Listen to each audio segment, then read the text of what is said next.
នេះជាតម្រងសម្រាប់ច្រោះទឹកចេញពីធុងចម្រោះទឹកដែលបងប្អូនពិសាជារៀងរាល់ថ្ងៃតើបងប្អូនចង់ដឹងទេខាងក្នុងនេះវាមានអី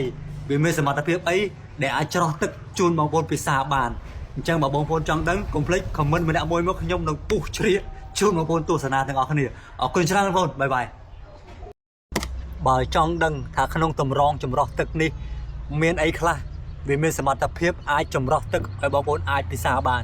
អញ្ចឹងតោះខ្ញុំនឹងពុះឲ្យបងប្អូនមើលបងប្អូនមើលវីដេអូនេះឲ្យដល់ចប់ទៅជាមួយខ្ញុំ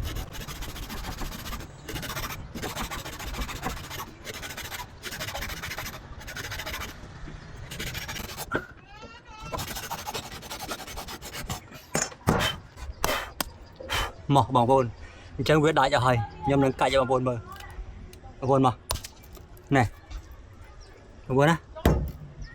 ណែអានេះដូចជាកតិចថ្មបងប្អូនកតិចថ្មបងប្អូនមើលណាតាមទៅមើលខ្ញុំនេះបងប្អូនកតិចថ្មហើយអានេះស្បៃតម្រងសម្រាប់ច្រោះទឹកច្រោះកំទេចធូលីច្រោះក្អែលចេញពីដីចេញពីនេះបងចេញពីក្នុងទឹកចឹងនៅក្នុងនេះវាមានតែតម្រងនេះមួយទៀតអញ្ចឹងខាងមុខនេះវាមានតម្រងមុខក្រោយហើយខាងក្នុងនេះដូចជាដីបងប្អូនដីឬខ្ជុងសម្រាប់មេរោបងប្អូនណាខ្ញុំចង់ដឹងនៅក្នុងនេះមួយទៀតតើខាងក្នុងនេះវាដូចគ្នានឹងអ្វីដែលខ្ញុំពុះខាងមុននឹងដែរអត់កុំភ្លេចតាមដានទៅជាមួយខ្ញុំបន្តទៀត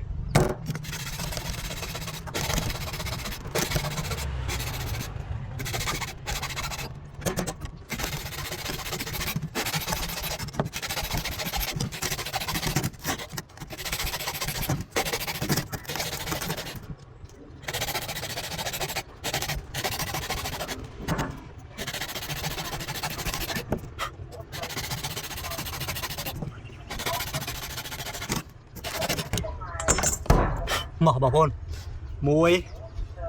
3អត់ដូចគ្នាទេបងប្អូនអត់ដូចគ្នាទេក្នុងនេះអានេះវាប្រភេទដូចតម្រងសម្រាប់ច្រោះទឹកដូចគ្នាបងប្អូននេះតម្រងវាអានេះវាមានតម្រង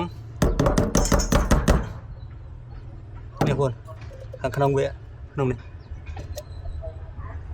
នេះបងប្អូនអានេះដូច fill សម្រងសម្រាប់ច្រោះទឹកច្រោះក្អែលបងប្អូនអញ្ចឹងវាមានមុខងារវាខុសគ្នាបងប្អូនអញ្ចឹងវាអត់ដូចគ្នាទេអញ្ចឹងហើយបងប្អូនដូចក្នុងរូបអញ្ចឹងអរគុណច្រើនបងប្អូនហើយបើសិនជាមានបងប្អូនណាដែលដឹងថាមុខងារវាមានអីខ្លះអ្នកដែលធ្លាប់រៀនបច្ចេកទេសខាងហ្នឹងតើអានេះគេហៅអីវាជាប្រភេទអីបងប្អូនអាចខមមិននៅក្នុងវីដេអូហ្នឹងឲ្យបងប្អូនជនរួមជាតិយើងបានស្គាល់ថាវាជាអ្វីអរគុណច្រើនបងប្អូន